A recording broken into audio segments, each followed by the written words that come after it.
Un término que habitualmente se usa para caracterizar un cambio drástico en la historia es el término revolución. De hecho, estamos más habituados a reconocerlo para hablar de un cambio político, al estilo de la Revolución Rusa o la Revolución Francesa. Pero también se usa para caracterizar otro tipo de procesos de cambio de distinta escala. Por ejemplo, sin ir más lejos, se habla de que estamos inmersos en un proceso de revolución informática o digital, eh, así como, por ejemplo, se habla de revolución industrial para caracterizar el advenimiento del capitalismo industrial como forma de organización socioeconómica, o más en el temario de nuestros intereses, eh, una revolución urbana que caracteriza no solo el advenimiento de las ciudades, sino también del Estado, y más atrás en el tiempo, una revolución neolítica, que implica el momento en el que comienzan a domesticarse animales y plantas. Por supuesto, las escalas cambian mucho y de unas escalas políticas que se pueden medir en meses o en años, pasamos a otras escalas, como la de la revolución neolítica, que se puede medir en cientos de años o incluso en milenios. En este sentido, hay ciertos prehistoriadores que han propuesto que antes aún de la revolución neolítica aconteció otro proceso revolucionario al que se le atribuyen distintos nombres como revolución simbólica, revolución cognitiva o a veces simplemente revolución humana. Es un proceso que tiene lugar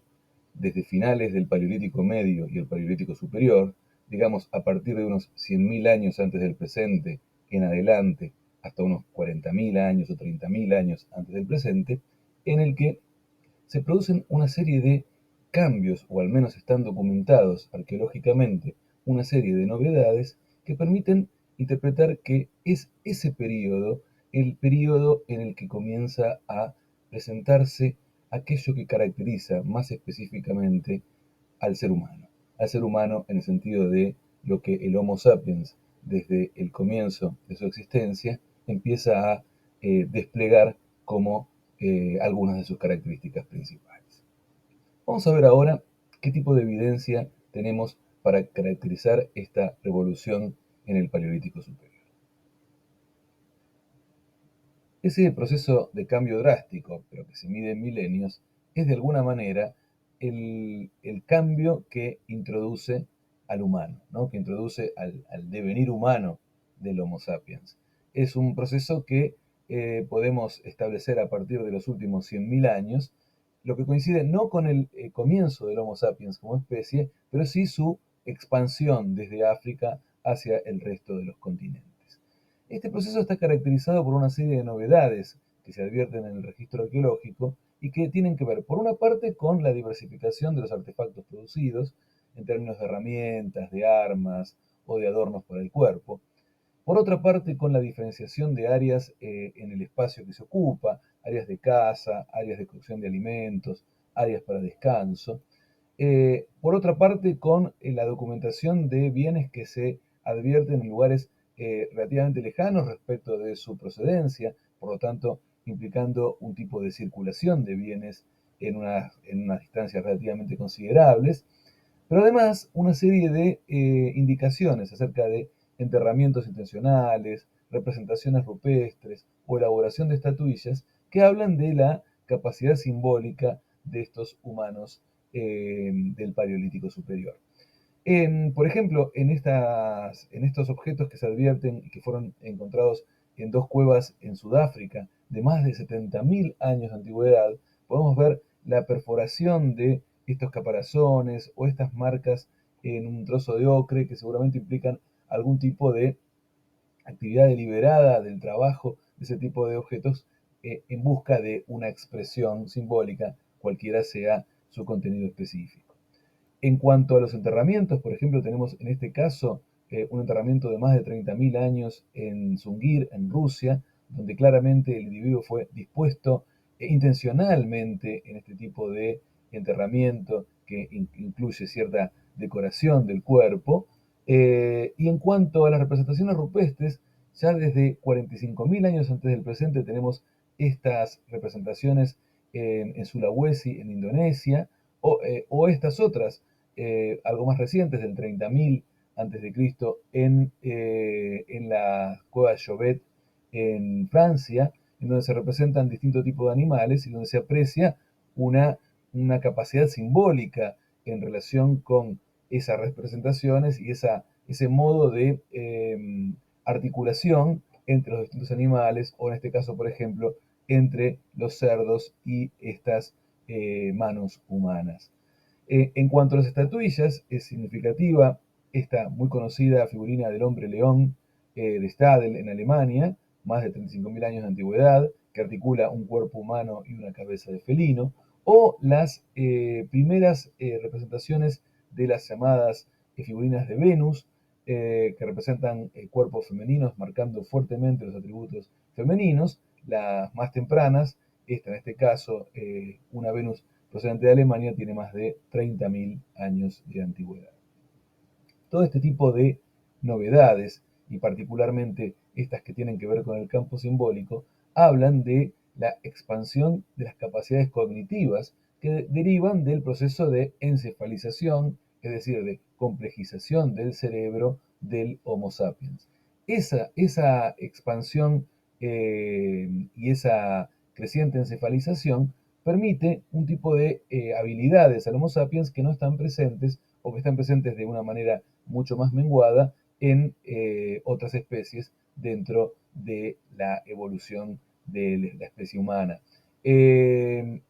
la característica de esta encefalización más importante, o quizá una de las más importantes, es el registro de un tipo de memorias diferenciadas, y particularmente una memoria de corto plazo que se dan a llamar memoria de trabajo, working memory, que es la que permite trabajar a la vez manteniendo distintos planos del registro que permiten articular, por ejemplo, pasos en un proceso. Eh, este despliegue de capacidades simbólicas que se advierte en la evidencia viene acompañado también de lo que seguramente es el primer momento del establecimiento de un lenguaje específico para el Homo sapiens, que permite expandir a través de la nominación este universo cultural que se va estableciendo desde estas épocas. Esta base cognitiva del Homo sapiens es la que permite pasar de comportamientos basados en la experiencia de los individuos que forman parte del grupo a comportamientos basados en las relaciones, es decir, en las percepciones de los vínculos y las expectativas respecto de lo que cada vínculo entre los distintos individuos del grupo habilita.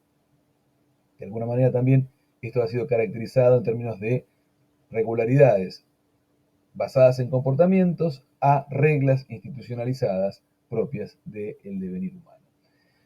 Estas capacidades cognitivas a las que nos estamos haciendo referencia permiten de alguna manera lo que uno podría llamar una lectura general del mundo, ¿no? Una lectura en términos de una mirada cultural sobre ese mundo preexistente. Y quisiera detenerme aquí en dos cuestiones particulares que son de relevancia desde el punto de vista social para toda la historia posterior. Por una parte, lo que podemos llamar la lectura de las diferencias sexuales y los comportamientos asociados a esas diferencias, que es propio del ámbito biológico, en clave de diferencia de género, es decir, en clave de una diferencia de tipo cultural. Eh, para considerar esto hay que tener en cuenta los cambios morfológicos que atraviesa los homininos superiores, básicamente la aparición de formas de bipedalismo que inciden en la reducción del canal pélvico en las hembras, lo cual, sumado a la dimensión creciente del cerebro, genera un tipo de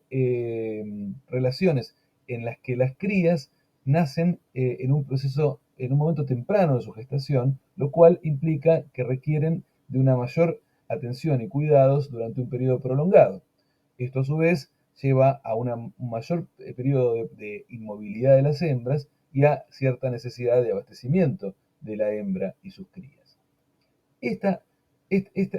circunstancias van generando una suerte de división sexual del trabajo derivada de estas formas de crianza, que tiende a definir el espacio doméstico como un espacio mayormente asociado a lo femenino y un espacio de movilidad exterior mayormente asociado a lo masculino.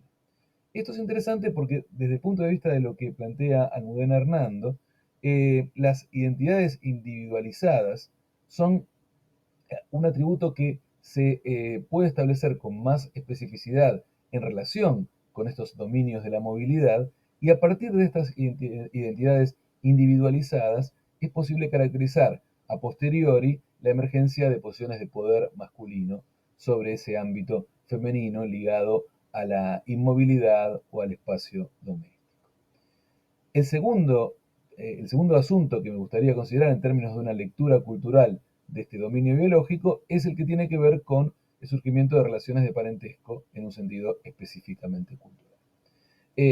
Esta lectura opera sobre un tipo de vínculos que los primatólogos llaman de parentesco biológico, que el Homo sapiens comparte con otros homínidos, por ejemplo, la identificación de lo que se da en llamar parentesco uterino, es decir, la relación entre la hembra y sus crías, la evitación del incesto que se advierte en ciertos primates superiores, o el establecimiento de pair bondings, de vínculos macho-hembra ligados particularmente al proceso que recién refería en términos de la crianza de los recién nacidos. Eh, esta cuestión es interesante porque sobre esta dimensión biológica del parentesco se establece una lectura que va mucho más allá de la que es posible en el ámbito biológico y que implica las identificaciones de lazos que implican distintos pasos. Por ejemplo, no un vínculo directo entre una hembra y una cría, sino el vínculo que se establece con un tercer o un cuarto grado de diferencia. Por ejemplo, la idea del hijo del hermano de la madre. Este tipo de posiciones solo son percibibles desde el punto de vista de esa lectura cultural que se aplica sobre las relaciones entre los individuos. Esta determinación de comportamientos que, que, que el parentesco biológico en cierta medida reúne, se sobredetermina con esta capacidad cultural que permite no solamente reacciones directas de un individuo respecto de otro, sino una serie de expectativas sobre los, vamos a decir así, las características que corresponden a la posición dentro de un esquema de parentesco. De modo tal que, que un individuo puede anticipar el comportamiento que otro individuo ha de tener en relación con la posición que ocupa en un esquema de parentesco. Y a partir de allí, las relaciones entre individuos se plantean en un plano de reciprocidades relacionadas con la posición que cada uno ocupa en ese esquema. Esta expansión simbólica que permite esta nueva dimensión de un parentesco propiamente cultural es la que habilita también lo que algunos autores dan en llamar la liberación de la proximidad, el release from proximity, que es la capacidad que es privativa de la especie humana de poder identificar vínculos de parentesco en ausencia, es decir, proyectar la existencia de parientes más allá de los miembros que forman parte del grupo presente. Esta lectura, por lo tanto, dimensión sociocultural, de comportamientos preexistentes y por lo tanto de el dominio biológico, es, a mi modo de ver, la que mejor explica esa paradoja del hecho de que las relaciones de parentesco, la lógica del parentesco, sea una dimensión universalmente verificable en las sociedades humanas, siendo que se trata, en términos generales, de una relación cultural y por tanto específica de las culturas. Esta articulación entre lo universal y lo particular, ¿no? que Lévi-Strauss había enfocado tanto cuando hablaba de la cuestión de la prohibición del incesto como el paso de la naturaleza a la cultura, creo que se puede explicar a partir de este punto, ¿no? A partir del hecho de que esa interpretación, y por lo tanto específica de cada cultura, se da sobre unas marcas biológicamente preexistentes y por lo tanto generalizadas en toda la especie.